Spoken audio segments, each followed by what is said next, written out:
And welcome back to Let's Play Metroid Prime. Last time we got the gravity suit, so we can move freely in water, and I decided to explore the crashed frigate in the town overworld. While I was going back to save, I found this missile, so that's why we're starting out not in the crashed frigate, outside the crashed frigate, because I wanted to pick that up before I completely forgot where it was. Speaking of completely forgetting things, there's actually something I wanted to bring up about visuals. This game actually, hello Secret Passageway, this game actually does have some slight visual differences from the original. The most notable visual change, by the way, that's how we're supposed to get up to this ledge. We aren't supposed to like do well-timed double jumps and sort of clip our way up here. The most notable visual change actually pertains to the beams. You can hear a sound as you're charging up. It's sort of like an icy freezing kind of sound. In the original version, when you charge up the ice beam, it actually is covered in ice. The whole arm cannon is actually covered in ice. It's a pretty cool effect. But because they're trying to cram 3 games onto one DVD, not in a Blu-ray, a DVD, they had to cut out some graphical effects to make it work. And I think some load times are also worse than on GameCube. On the whole, it's a pretty solid port, but yeah, it's not without its issues. So heat visor, and shoot this. And this should open this door. I think there are effects for all the beams. I don't think the wave beams...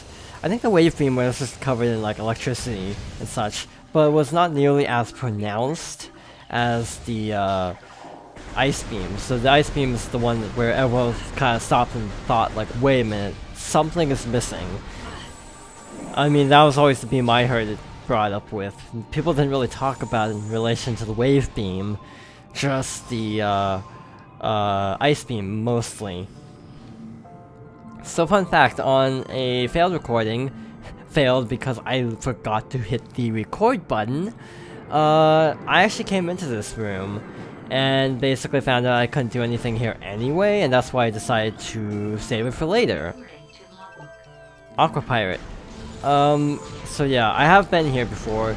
It's a very dramatic difference in lighting and visual quality. It looks really bad in your first run. If you go without the gravity suit, it looks really not clear, and you can't see anything, and it's just generally hard to navigate. But with the gravity suit, it's actually really easy to get through this place. So, check out Aqua Pirate. Now, if I'm not mistaken, in this room, we need the wave beam and the heat, or the thermal. I keep calling it the heat visor, but it's the thermal visor. I don't know why I keep calling it that. Oh yeah, one side note. One of the last visors we get, the X-ray visor, I think is what it's called, is technically in Super Metroid first. And that's the last visor we get, I think. Well, it's the only visor we don't have, so it has to be the last one. In terms of major power-ups, all we're missing is the power bombs, the super missile for the ice beam and the last beam that we're supposed to get, the actual last beam we're supposed to get, and the X-ray visor. So we don't have that much left to collect. We are pretty much at the end of the game. Yeah, we're only at 39% completion, probably 40% with that missile tank, in all fairness.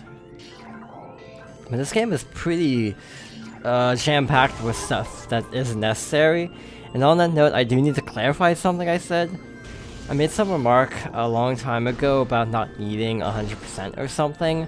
What it actually is you get the, like, pretty good ending for, like, 70%, and then you get a slightly extended ending for 100%. So, I take back what I said about not needing 100% to get the best ending. That is flatly not true. So we can go through here, if the door will open. Sometimes the doors take forever to open because of the whole dual layered nature of this game. So that's an energy tank. So we're up to 7. Pretty good. But yeah, we wouldn't be able to make these jumps without the gravity suit. Hello, tentacle coming out of the wall. Aqua Reaper. Take care of you. You can also freeze the tentacles. You can permanently defeat them, by the way, because with this beam, they just sort of come back out of the wall occasionally. You can permanently defeat them somehow, but we need a different weapon. Not the right button. It's this button. I'm gonna freeze it. There we go. That should make it a little bit easier to avoid. That does not stay frozen for long. Okie dokie. Jump up here. This is actually still a little bit hard to see, even with the gravity suit. So just imagine how hard it would be to navigate this place without it. Up here. These are also not very big platforms too. This actually reminds me a lot of all things, Super Mario 64. With the sunken ship in that game, it actually gives me similar vibes. In terms of level design, having to sort of scale platforms. Okay, so he doesn't say anything different for the log. Okay, this isn't the door, it's over here. But it's turned off? So I guess we need to figure out what the power source is. It's not gonna be that easy, is it? There are 3, so I probably should have been more careful when scaling this place. Oh, guess I have to go back down the tunnel. With the heat visor, which is not the easiest thing in the world to do. And the last one, I don't know where that is. I'm trying to just figure out where it is. Hello. At the very bottom, of course. I should have probably paid closer attention to that. So now I have to scale this again. I forgot there was a puzzle like that here. Shoot that, jump over here. It's a little bit different than the Super Mario 64 sunken ship because you have to do a lot more back and forth jumping, like behind you, then in front, higher up. So it is not exactly the same, but it's the closest analogy I can actually come up with. So where does this lead us to? A room full of enemies. Fantastic. Obviously the space pirates are trying to recover a lot of their lost research, if I had to make a prediction of why there's so many enemies in here. That'd be the logical assumption. Okay. Do you have to go inside the water now? Looks like it. Biohazard containment, that's a good sign. Bringing up the question of can Metroids actually survive in water? I don't know.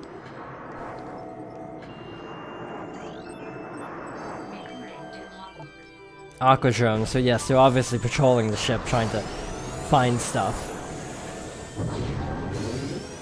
Which is actually a really cool detail. The music is so tranquil here compared to everything else in the game. It's kind of... it's actually a little bit off-putting, to be honest. How low-key the soundtrack is in this section. You half expect a Metroid to pop out just because it would be unexpected. There's one up there and one up there. So the question is, how do we get back up to the upper platform? Guess using this. It is cool having to, like, basically select beams carefully, because obviously I am obviously not supposed to be doing all this platforming with the thermal visor. I'm supposed to be going back and forth, and yet I'm just being stubborn and sticking with this one visor. So yeah, I do find it rather fascinating how they do implement the visors quite a bit, and honestly I think Zelda can learn a thing or two from how this game handles power-ups sometimes, in terms of being able to actually apply them beyond like 2 levels. Yeah, that was the problem I did bring up in Phantom Hourglass. The hammer is only used for like 2 collectibles that aren't even that important. Just treasure maps. By the way, it just occurred to me I never got those treasure maps in Phantom Hourglass. Because at the Temple of the Ocean King, you get 2 treasure maps on your final run, and then you get thrown into the final boss and everything. I did not get those treasure maps. I completely spaced them out. Oops. Well, guess I didn't 100% it after all. Besides, I'd have to do a 7th run of the temple to technically 100% it, so yeah. But yeah, it just occurred to me, like, literally just now, that I didn't actually get those last 2 treasure maps taken care of. Whoops. I have a feeling we're gonna have to use the same puzzle over and over again. It's like a weird scavenger hunt of sorts. Oh, I was hoping to be able to trick that out, but doesn't look like it. Yeah, this music actually kind of, oddly enough, gives me kind of Minecraft vibes. I have no clue why. Oh, shoot. Oh, yeah, it is actually really hard to see in here. Like, how do I even get over there? Do I have to go across? Yeah, oh wait, there we go. That is oddly specific. There we go. That is really cryptic, actually. But cool, because honestly, it's cryptic, but it's not like unfairly so. It feels like if you just sort of, once you locate the switch, that's the easy part, but actually figuring out what to do with it's the difficult part. Perspective, basically, and that's something puzzle-wise that I think Arkham reminds me a little bit of. The Arkham games have little Riddler puzzles where you have to line up certain... You have to view things from a very specific angle, and that reminds me of that kind of thing where you have to shoot a target, but you can only hit it from a very specific spot of the level. I think the Arkham games were actually inspired by Metroid, if I'm remembering right. I think because of the sort of claustrophobic level design of Arkham Asylum, I want to say. There is something hidden here, I just know it, but I don't know how to get it. I just have this gut feeling there's something hidden in that other tunnel. This area is way too big to have nothing in it. Something like that.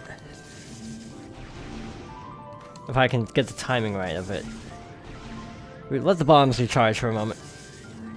Oh, I did that totally wrong. I think you have to, yeah, put them down as you're going up. Yeah, I don't know if that is anything. Let's just keep moving. So where does this lead us to? Oh, there's one of these guys again. Shell zaps. Oh. Hello.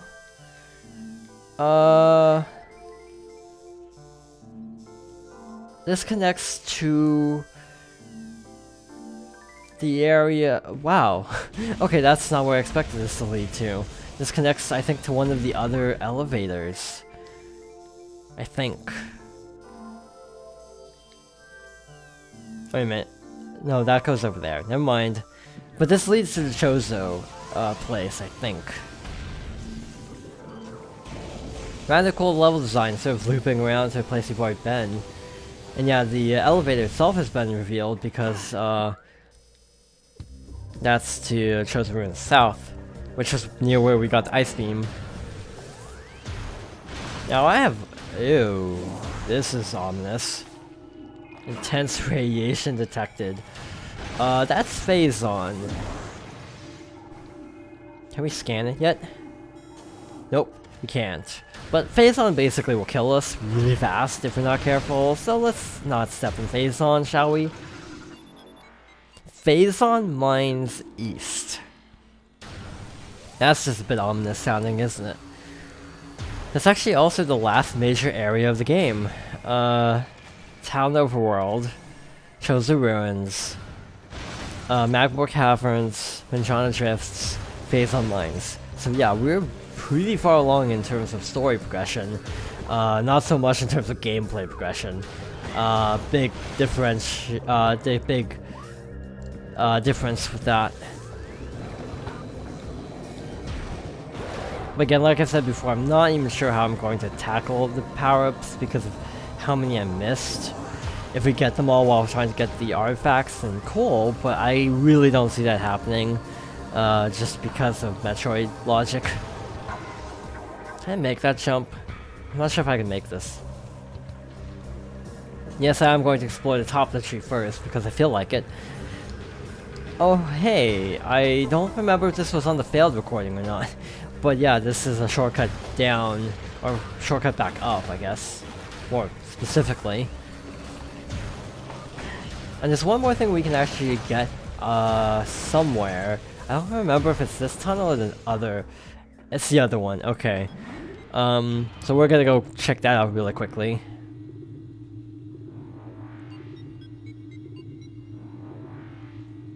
The other entrance, I mean, to the, Town Overworld.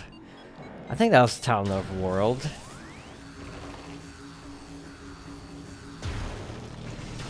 But yeah, this is where we got the ice beam, in that room. But we never really... I don't think... Did I ever go down that entrance? I don't think I did. So let's actually explore there before heading to the Phazon Mines. Yeah, it is a shame that the ice beam effect was removed, because it was actually pretty cool looking, no pun intended. But I also completely understand that, yeah, there are obvious technical limitations that would mean a lot of cuts would have to be made to get all these games onto a Wii disc. Especially 3, I'd say, because 3 was, you know, built as a Wii game, so obviously that one would be very intense on the hardware. This is not an easy shot to make, actually. I'm just gonna try to lay down bombs strategically, try to minimize damage. I don't think I did a good job, though. This connects back here to the Frigate crash site, so we now have 2 routes to the Frigate crash site. By the way, something I should point out is that over here, there's another door. We can't go there yet. I discovered off screen on my failed recording that there's actually something that we need power bombs to get past, so we can't interact with that yet. So we just have to keep moving on until we get power bombs. I think they're in the Phazon Mines. Actually, I know they're in the Phazon Mines. I think at least. I think the only other power-ups that are located in the overworld, other than the Phazon Mines, are the ice power-up, and I'm not even sure about where the last beam special is. Okay. Okay. We can do this. Actually, we just got to a save point. Should I end off this episode here? Yeah, we'll continue moving towards the mines while I talk about something. I find like this game is a lot less linear than even the 2D ones in a lot of ways. This game is like the most open Metroid, if you ask me. Again, you can just kind of stumble into things you're not supposed to be exploring yet, and then you can still get some items there, albeit not everything, so it is more efficient to put it off till later, but you can still do a majority of the side quests just in whatever order you, or just kind of willy-nilly, however you feel like it, which is just really cool. It's something you don't see too much in game design. And also, I guess I should show this puzzle. And this leads back to that gate. Basically, the puzzle here is you have to drop down, and then sort of magnetize to the right part of it, and then roll up. But other than that, I think this is where the gate is. Oh, I almost fell off. No, this is to this door. Oh, well, I guess, yeah, I don't think we can interact with this yet. But in any case, we are at time, so thank you for watching. I hope you join me next time for more Metroid Prime.